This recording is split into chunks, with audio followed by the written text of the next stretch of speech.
பல நேரங்களில் நம்ம என்ன பண்ணிருக்கிறோம்?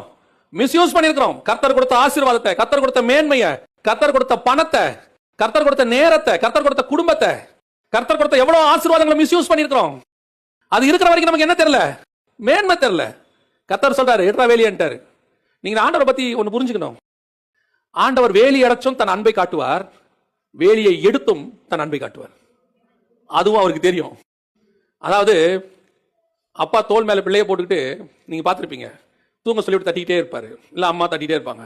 அந்த பிள்ளை தூங்காது, கலாட்டா பண்ணிட்டே இருக்கும். கொஞ்ச நேரம் தட்டி பொறுமையா சொல்லி தூங்க சொல்லுவாரு. அது தூங்கலன்னு வச்சுங்களேன், பட்டுன்னு ஒன்று போட்டு தூங்கு கணமுடு அப்படிம்பாரு. அந்த பிள்ளை நினைக்கும், இவ்வளோ நேரம் இருந்தாலும் நல்லவனா தானே இருந்தான், இதுக்கு மேலே முழிச்சா இன்னும் 2 அடி போடுவான் போல தெரியுது, ஒழுங்கு மரியாதையாக கண்ணை மூடுறது நல்லது. நம்ம சொல்லுவோம் தூங்கு தூங்குனா தூங்க மாட்டோம்.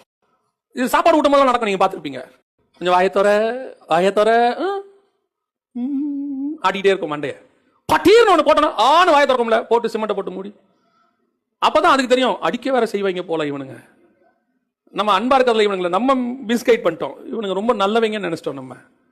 நம்ம ஆண்டவர் அப்படித்தான், உனக்கு எவ்வளோ அன்பா சொல்லணுமோ அவ்வளோ அன்பா சொல்லுவாரு. வேலி அடைச்சு பத்திரமா பார்த்துப்பாரு, உள்ளம் கையில வச்சு தாங்குவாரு, கண்ணின் கருவிழியா பார்த்துப்பாரு, வஸ்திர தொங்கல்ல மூடுவாரு, சேட்டை பண்ண வேலியை தூக்கி விட்டு பண்ணி அனுப்பி விடுவாரு.